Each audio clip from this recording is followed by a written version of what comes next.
Have you ever heard footsteps in the dark when no one should be there? That's the kind of fear the soldiers in Michigan felt one cold night in the forest. They were trained to handle anything from wild animals to enemy threats. But nothing could have prepared them for what they saw. This wasn't a wolf or a bear or any ordinary creature. This was something that had lived in local legends for decades. Something that locals whispered about in hushed tones, the Michigan Dogman. The story begins on a remote night watch. The forest was silent, almost too silent. The men stood by their posts, gripping their rifles, their eyes scanning the tree line. Most nights were uneventful, even boring. But on this night, the silence felt heavy, as if the forest itself was holding its breath. At first, it was just little things. The crunch of dry leaves, faint snapping branches. The soldiers thought maybe it was a deer moving in the distance, but the noises didn't sound right. They were too heavy, too slow, almost deliberate. And then came the smell, a foul, musky odor that seemed to drift through the air like something rotten. The men exchanged uneasy glances. One of them muttered, "That sips no deer." The radios crackled softly, but there was no call, just static. The kind of static that makes you feel like something is close, something you can't see. The soldiers tightened their grips on their weapons. Every shadow in the trees suddenly looked darker. Every sound made their hearts beat faster. Then, the moment that made their blood run cold, two glowing red eyes appeared in the darkness. They weren't animal eyes. They were far too high off the ground. They shined like burning coals, fixed directly on the soldiers. For a few seconds, no one moved. No one even breathed. The forest was silent, except for the pounding of their hearts. One of the soldiers whispered the word that none of them wanted to believe. Dogman. The Michigan forest at night is a place that feels both calm and unsettling. During the day, the tall pines look peaceful, their branches swaying in the wind, birds fluttering between them. But at night, everything changes. The trees seem taller, darker, and almost alive. Shadows stretch across the ground, and the deeper you look into the woods, the less you see. It's like standing at the edge of another world, a world you don't fully belong in. That's where the soldiers were stationed, in the middle of nowhere, surrounded by miles of dense forest. Their camp wasn't much, a few vehicles, some tents, and a small outpost where they took turns on night watch. It was a routine job. Usually quiet, watch the tree line, check the radios, and wait for the shift to end. But this night felt different right from the start. The air was unusually still, almost heavy, as if the whole forest had gone quiet to listen.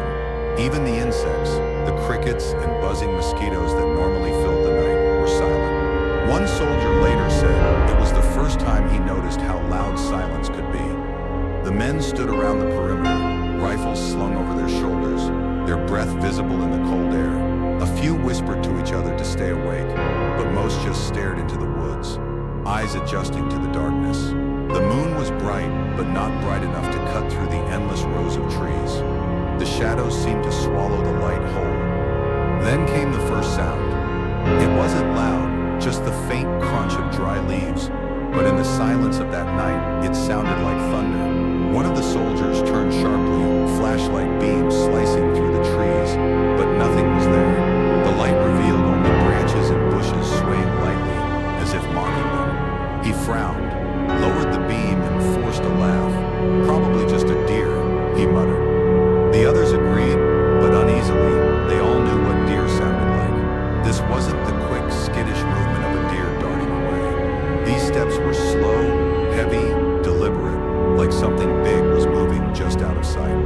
Minutes passed, but the sense of unease only grew stronger.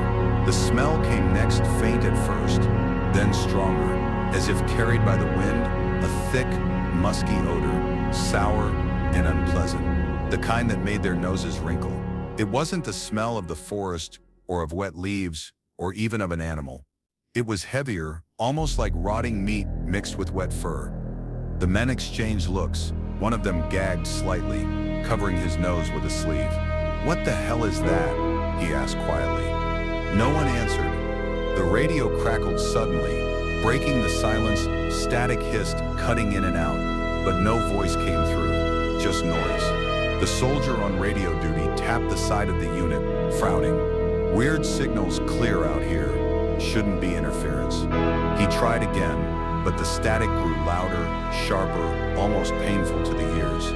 Then, just as quickly as it began, it went silent. That's when the forest noises stopped completely. No wind, no rustle of leaves, not even the distant call of an owl. One soldier later described it as if the entire forest was holding its breath, waiting for something.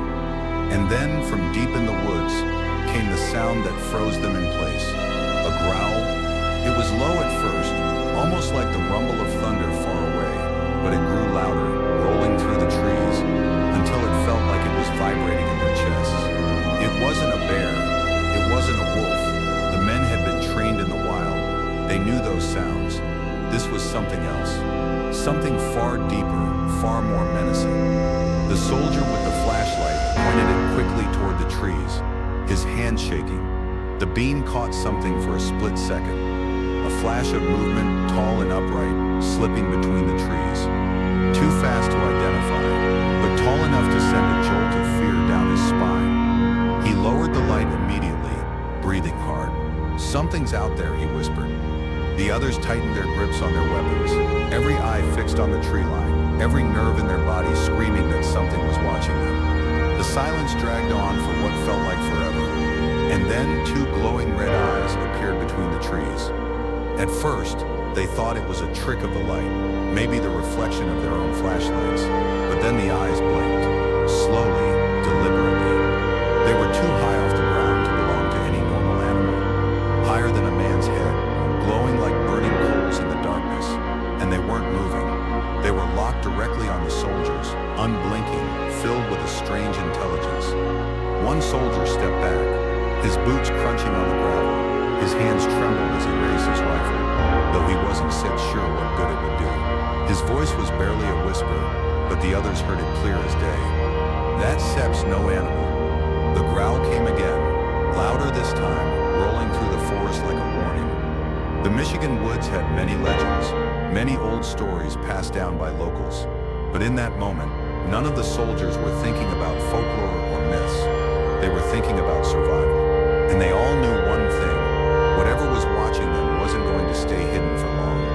The eyes didn't move. That was the part that terrified the soldiers the most. Animals usually dart away when discovered. Deer scatter, wolves keep their distance. Bears may growl, but they eventually retreat. But this thing just stood there in the dark, staring. The glowing red orbs were locked on them, cold and unblinking. The soldier with the flashlight wanted to raise the beam again, but his hand shook so badly that the light would have trembled uselessly. His instinct screamed at him, "Don't look directly at it, don't make it angry." "Do you see that?" one whispered. Nobody answered. They all saw it, they just didn't want to admit it. The growl rumbled again, deeper now, carrying across the trees like thunder. It wasn't just a noise you could hear, it was one you could feel. The vibration slid through their boots, up their legs, and into their chests.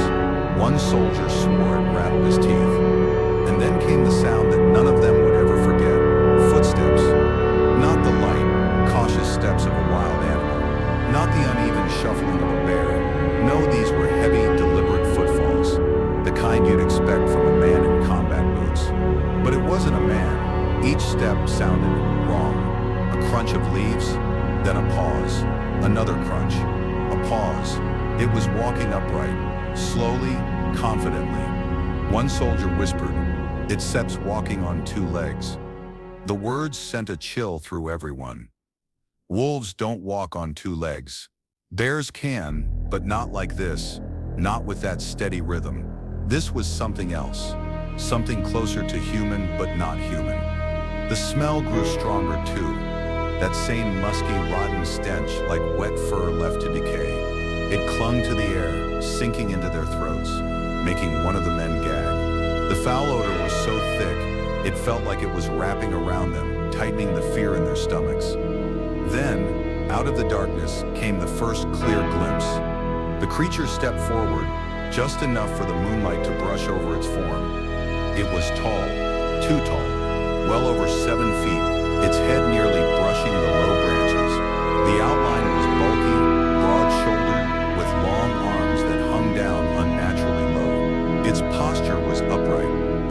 stiff like a man. It moved with a strange, fluid grace, like it had no trouble balancing on two legs, as if it had always been that way. The soldiers froze. One raised his rifle, finger trembling on the trigger. Another muttered a prayer under his breath. The moonlight revealed more, fur covering its body, thick and dark, blending perfectly with the shadows. And the face was what haunted them most. It wasn't fully wolf, and it wasn't fully man. A long snout, sharp teeth glinting faintly, saliva dripping onto the forest floor, ears pointed, twitching slightly. Its chest rose and fell with slow, steady breaths, almost as if it were savoring their fear. Then, as quickly as it appeared, it moved. One blink, and the creature was gone. The shadows swallowed it whole, like it had melted back into the forest. The soldiers spun around, scanning the tree line with shaky flashlights. Nothing, just the same endless rows of trees. But the feeling lingered. It was still there, watching them, circling them. Branches snapped on the left. Heavy breathing echoed on the right. Something darted just outside the edge of their vision. It was toying with them, moving too fast, staying just out of sight. The radio crackled again, spitting out static mixed with something else. A sound, a low, guttural growl layered under the static, almost like the creature's voice was bleeding into the signal. One soldier dropped the unit in panic, the sound cutting off as it hit the dirt. Fear started to spread like wildfire. Their training told them to stand firm, to protect their post, but their instincts screamed run. They had faced danger before, but this wasn't the same. You can fight an enemy you understand. You can track an animal that bleeds, but this thing, it was playing with them, testing them. One soldier whispered, "It sits hunting us."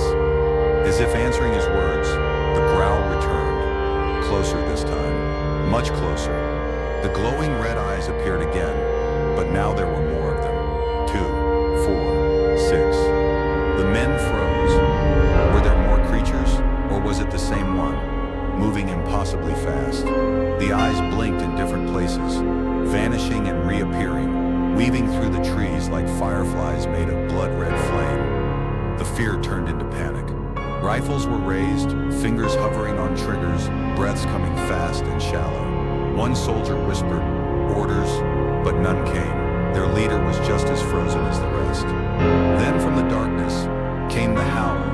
It was unlike anything they had ever heard. A high, piercing shriek mixed with a deep, rumbling roar.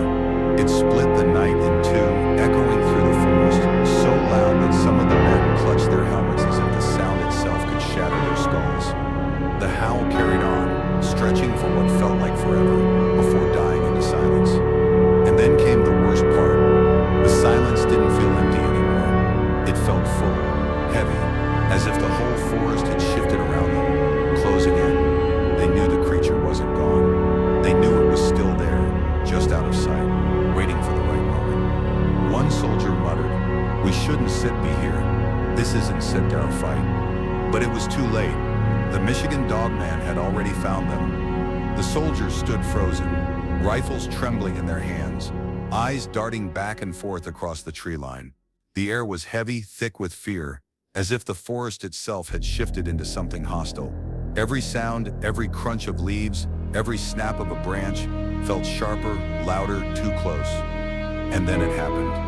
From the shadows, a massive shape broke into view. It stepped forward slowly, deliberately, as though it wanted to be seen now. The soldiers' flashlights landed on it, and the beams shook as their hands quivered. The light revealed a towering figure covered in thick, dark fur that seemed to swallow the glow and reflect almost nothing.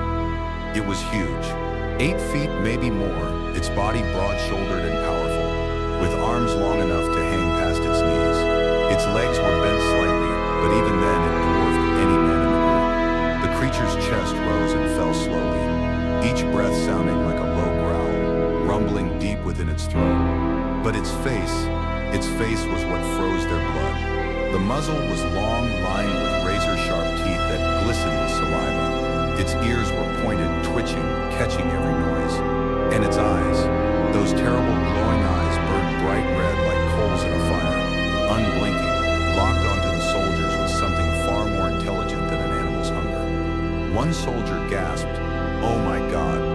before clamping a hand over his mouth. The dogman tilted its head, almost curiously, the way a wolf does before it strikes. Then it opened its jaws and let out a howl that shook the earth beneath them. It wasn't just a howl. It was a roar, a scream, a sound so loud and unnatural, it made their bones vibrate. Several of the men stumbled back, hands clamped over their ears, eyes wide with terror. The sound wasn't meant just to scare them. It was a warning, a challenge. The squad leader barked, "Hold your ground, weapons ready." His voice cracked under the strain, but his men obeyed. Rifles came up, barrels pointed at the towering beast. For a moment, there was stillness.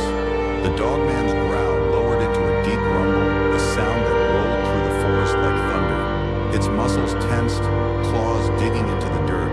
Then, in the blink of an eye, it charged. The ground shook as the beast closed the distance with terrifying speed. It wasn't clumsy like a bear or sluggish like a man in armor. It moved like lightning, every step pounding the earth, closing the gap before the soldiers could even react. "Fire!" the leader shouted. Gunshots exploded into the night. Bright flashes lit up the trees as bullets ripped through the darkness, the deafening sound echoing through the forest. The soldiers unloaded everything they had, their rifles spitting fire, the air thick with smoke and gunpowder. But the creature didn't stop. Bullets tore into its body, but it barely flinched. The flashes revealed glimpses of its snarling face, its teeth bare, saliva spraying as it roared in fury. One soldier swore he saw bullets tear through his flesh, only for the wounds to close almost instantly. Another swore he saw the rounds bounce off, as if the thing's hide was made of stone. The dogman lunged at the nearest soldier, its massive claws swiping through the air. The man threw himself back just in time, but the claws tore through the ground where he had been standing, leaving deep gouges in the dirt. Another soldier opened fire directly into its chest. The dogman staggered for a brief second, but then it turned its head slowly, its glowing eyes locking on him. The soldier froze. "It's not working," he whispered, his voice breaking. The beast let out another roar and lunged again, this time swiping so close that the soldier's helmet flew off his head, slashed by the claws. He fell backwards, scrambling desperately in the dirt, his rifle useless in his trembling hands. The squad leader shouted again, "Fall back, fall back." Panic broke. The men scattered, retreating toward the outpost, firing blindly into the trees as they ran. Muzzle flashes lit up the night, but the dogman moved between them with terrifying speed, its massive frame weaving in and out of the darkness like it was part of the forest itself. Every few seconds, its glowing eyes would appear again, here, then gone, then closer, as if it were teleporting from tree to tree. The growls followed them, echoing from all directions. One soldier tripped, his ankle catching on a root, and fell hard onto the ground. He scrambled desperately, trying to rise, but the dogman appeared behind him in an instant. Its massive shadow loomed over him as it raised its claws for the strike. A burst of gunfire from the others drew its attention just long enough. The beast snarled, snapping its head toward the flash, then vanished into the trees with a speed that defied reason. The soldier on the ground gasped for air, shaking uncontrollably. "It was right on me," he whispered. "Right on me." The squad regrouped, breathless, forming a tight circle with their rifles raised. The forest around them was silent again, but not empty. They knew it was still there, watching, waiting. The leader Sep's voice trembled as he spoke. "That wasn't Sept an animal. That wasn't Sept in anything I Sept ever seen before." The men said nothing. Their eyes scanned the shadows, fingers trembling on the triggers of their rifles. They all knew the truth. They had just looked directly into the face of the Michigan Dogman, and it wasn't Sept finished with them yet. The gunfire faded into silence, leaving only the soldiers' ragged breathing and the echo of their pounding hearts. Smoke lingered in the air, a bitter cloud of gunpowder clinging to their throats. The forest was still again, but it wasn't the stillness of peace. It was the kind that pressed down on their shoulders, suffocating, waiting. The men regrouped in a small clearing, rifles shaking in their hands. They formed a circle, back to back, every pair of eyes straining to pierce the shadows. Sweat faces despite the cool night air. And then, from somewhere just beyond the trees, came the sound that chilled their blood. A low growl, long, deep, and impossibly close. The dogman hadn't set fled. It was circling them. The growl was followed by the sound of branches cracking. Not once, not twice, but all around them. Snap, crack, crunch. The soldiers spun wildly, pointing rifles in every direction. It sounded like more than one creature. Maybe two, maybe three. Or maybe it was the same beast, moving too fast for human senses to track. One soldier muttered, "It's Stet's playing with us." The words had barely left his lips when a massive shadow burst from the tree line. The dogman charged again, its glowing eyes cutting through the dark like lanterns of blood. Rifles erupted in gunfire, bullets sparking off trees, tearing into the beast's chest and shoulders. But instead of slowing down, the creature leapt. It soared through the air with terrifying grace, covering 20 feet in a single bound, landing so close that one soldier was knocked flat by the shockwave of its impact. The ground shook under its weight. The beast roared again. A sound so loud it felt like the forest itself shuddered. Its massive claws swiped at another soldier, barely missing his face but ripping his gear strap clean off. He stumbled back, screaming, clutching his chest as if he'd been marked for death. They fired again, unloading round after round into its body. The muzzle flashes lit up its snarling face in strobe-like flashes. In those glimpses, they saw its teeth snapping, its saliva spraying like foam, its eyes burning brighter with rage. But then, impossibly, it vanished. 1 second, it was there, towering over them. The next, nothing, just trees and shadows. The men froze, their rifles still raised, their ears straining for the slightest sound. Wham! The dogman slammed into one soldier from behind, knocking him to the ground like a rag doll. His scream was cut short as the beast's massive hand pressed into the dirt beside his head, claws inches from his face. Another soldier fired point blank into its side. The shots lit up the clearing, tearing holes in its fur. The beast roared and whipped its head toward the shooter, its glowing eyes locked on him, its mouth dripping with saliva. It lunged, jaws snapping shut so close that the soldier felt the hot breath against his cheek. He stumbled back, fell to his knees, and fired upward in blind panic. The bullets seemed to hit, but the dogman didn't stop. Its claws raked across a tree trunk instead, shredding the bark in a spray of wood splinters. The soldier scrambled away, his face pale with shock. The squad leader shouted, "Retreat, back to the camp." The men broke formation, sprinting toward the outpost. Boots pounded the dirt, lungs burned with every breath, but the sound behind them was worse. The crashing of trees, the tearing of branches, and the heavy thundering footsteps of something massive chasing them down. It was fast, too fast. One soldier risked a glance over his shoulder and nearly stumbled. The dogman was closing in, weaving between the trees with an unnatural speed, its glowing eyes locked on the fleeing men. Its movements weren't clumsy or wild. They were precise, calculated, like a predator enjoying the hunt. The soldier screamed, "It sits right behind us." A blur of black fur shot past the group, and the dogman reappeared ahead of them, cutting off their escape. It dropped onto the path with a thunderous crash, claws digging into the dirt. The soldiers skidded to a halt, panic rising in their throats. It stood there, chest heaving, drool dripping from its open jaws as if daring them to move. The squad leader raised his weapon, voice cracking as he shouted, "Light it up!" Gunfire erupted once more. Bullets slammed into its body, sparks flying from the bark of nearby trees. For the first time, the dogman staggered. A round struck its shoulder, spinning it slightly. Another hit its chest, knocking it back a step. But then it let out a sound that chilled their blood more than any roar. It laughed. Not a human laugh, not exactly, but a twisted, guttural sound that bubbled up from its throat, mocking them. As if their bullets, their fear, their desperate resistance were nothing more than a game. The dogman took a step forward, then another.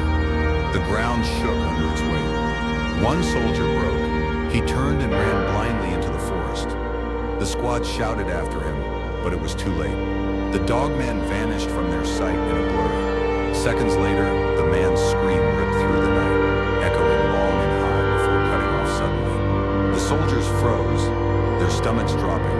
The forest was silent again. Silent except for the faint, wet sound of chewing in the distance. None of them wanted to believe it, but they knew the dogman was feeding. The squad leader Sat's face was pale, but his voice was firm.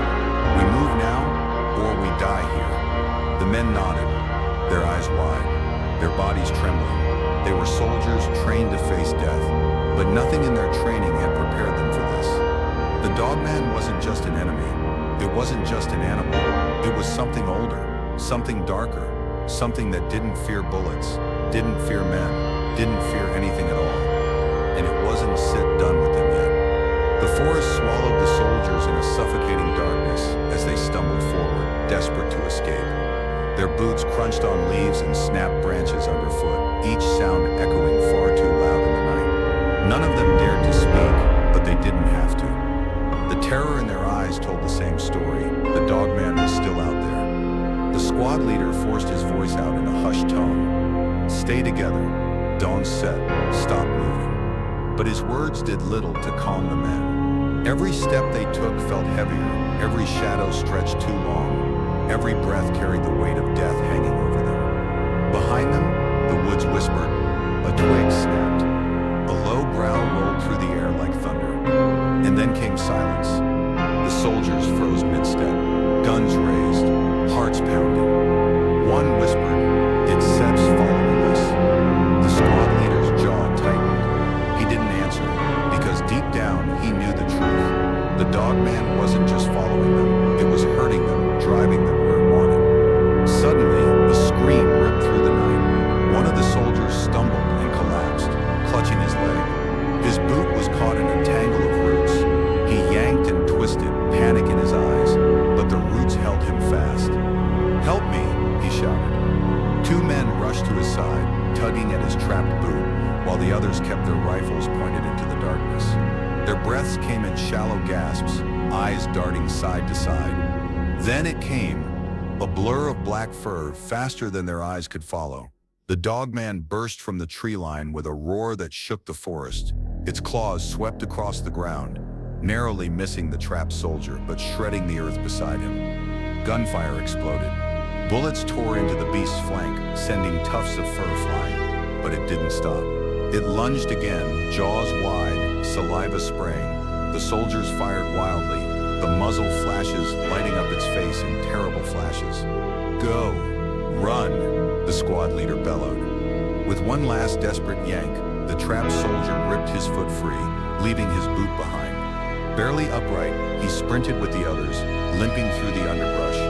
Behind them, the dogman roared again, not in pain, but in fury. The sound followed them, echoing, bouncing off the trees, making it impossible to tell where it truly was. Left, right, behind, or ahead. One soldier shouted, "It's Seps toying with us." He was right. The dogman wasn't just hunting, it was enjoying this. The men pushed forward, lungs burning, throats raw from the cold air, but exhaustion was setting in. They were trained soldiers, but the endless running, the fear, the adrenaline, it was breaking them down. Their legs trembled, their arms felt like lead, and their vision blurred from sweat and terror. They broke through a small clearing, moonlight spilling down like a silver spotlight. For the first time, they could see each other's faces clearly, pale, hollow-eyed, drenched in sweat. But the sight that froze their blood wasn't each other. It was the forest edge. Two glowing eyes stood there, just beyond the line of trees. Watching, silent. The dogman didn't charge this time. It just stared at them, its massive silhouette unmoving, as if daring them to keep running. One soldier raised his rifle, hands shaking, finger twitching on the trigger. The squad leader shoved his gun down. "Dawn set," he hissed. "Save your ammo. Shooting only makes it mad." The men stared at him, horrified, realizing what he was saying. Their weapons weren't enough. They were helpless. The dogman growled a low rumble that vibrated in their bones, then slowly stepped back into the trees. The forest was silent again, and somehow, that silence was worse than the roars. The squad kept moving, every nerve stretched to the breaking point. They stumbled more than once, tripping on rocks and roots, nearly firing at shadows. Every bush looked like fur. Every branch looked like claws. Hours seemed to pass, though in truth, it was only minutes. Their sense of time was breaking down. Fear had taken over everything. Finally, the squad leader spotted it, the faint outline of their outpost ahead. The wooden walls, the faint flicker of lanterns. Safety. Or so they thought. They pushed themselves harder, nearly collapsing as they stumbled into the open. Relief swept over them like a tidal wave. They'd made it, they were alive. But then came the sound, a howl. Not a wolf's howl, not a coyote's, something deeper, older, a sound that seemed to tear straight through their souls. The men froze at the gate of the outpost, looking back into the forest. The howl echoed again, longer, louder, until the trees themselves seemed to tremble. The squad leader clenched his fists. His voice was low but steady. "That's not done with us." And deep down, they all knew he was right. The Dogman hadn't failed to catch them. It had let them go. Because this wasn't the end of the hunt. It was only the beginning. The soldiers slammed the gate shut behind them, their breaths ragged, their bodies trembling from exhaustion and fear. The outpost, usually a place of routine and safety, now felt like a fragile wooden box barely able to protect them from what stalked outside. They dropped into the dirt, backs against the wall, clutching their rifles like lifelines. No one spoke. No one dared to break the silence. But the silence broke anyway. Scratch, scratch, scratch. The sound came from the other side of the wall. Long claws dragged lazily across the wood, testing it, feeling it, as though the creature was deciding how easily it could break through. One soldier, eyes wide with terror, whispered, "It followed us all the way back." The squad leader raised a hand, signaling for quiet. His face was pale but determined. He knew the truth. This wasn't over until one side gave in. Minutes ticked by, each one heavier than the last. Then, without warning, boom. The entire wall shuddered as something slammed into it with inhuman strength. Dust rained down from the rafters. The soldiers scrambled to their feet, rifles aimed at the wooden barrier. Another slam, then another. The wall groaned as though it would splinter at any moment. "Positions," the squad leader barked. His voice was sharp, but even he couldn't mask the edge of fear running through it. The Dogman's roars shook the outpost. It circled, its heavy footsteps echoing like thunder in the dirt outside. Every few seconds it would scrape its claws or crash against the walls, searching for weakness. And then it went quiet. The silence was unbearable. One soldier whispered, "Maybe it sits gone." Before he could finish, the roof above them exploded in a storm of splinters. The Dogman dropped down inside the outpost, landing on all fours like a monstrous shadow. Its glowing red eyes cut through the darkness, its chest heaving, saliva dripping from its jaws. The men fired instantly. Bullets lit the outpost with bursts of light, tearing through smoke and dust. The beast roared in fury, rearing back but not falling. It moved too fast, too powerful, shrugging off shots that should have brought down any normal animal. One soldier was grabbed in its massive claws, lifted screaming into the air. The Dogman hurled him across the room like a rag doll, his body slamming into the wall with a sickening thud. "Keep firing," the leader roared. They obeyed, but their bullets seemed like pebbles against a storm. The Dogman lunged again, sweeping a soldier off his feet, its jaws snapping inches from his throat before another blast of gunfire drove it back. The outpost was chaos. Dust, screams, gunfire, and the monstrous roars of the beast.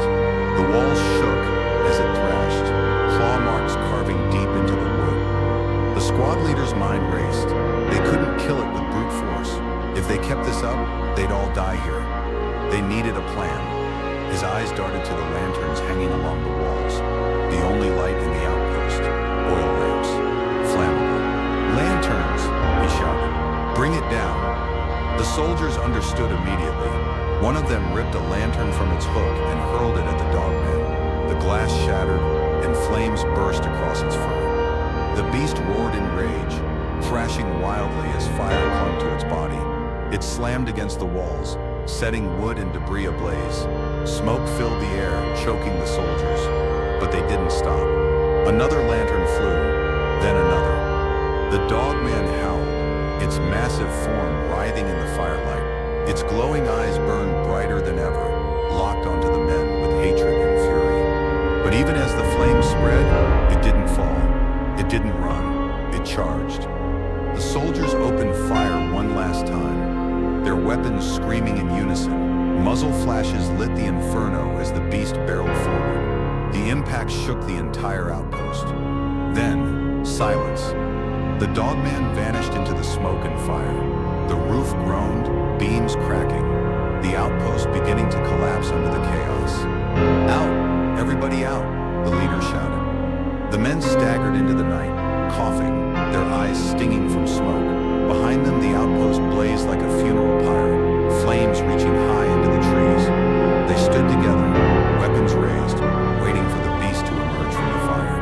Every second stretched like an eternity, but it never came. The Dogman was gone. The soldiers exchanged uneasy glances, their faces lit by the burning wreckage. None of them spoke, but each one was thinking the same thing. Did they kill it, or did it escape? The squad leader clenched his jaw, watching the flames consume their only shelter. His voice was low, almost a whisper. It sat still out there, and as if to confirm his words, far in the distance, deep in the forest, a single howl rose into the night. Long, low, terrifying. The men's hearts sank. The hunt wasn't over. It had only just begun. The fire at the outpost burned through the night, turning everything the soldiers once knew into ash.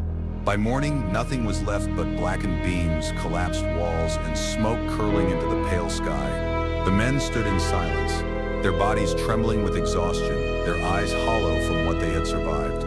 None of them wanted to speak, because words would make it real, and none of them wanted to relive it. When the squad leader finally broke the silence, his voice was heavy and sharp.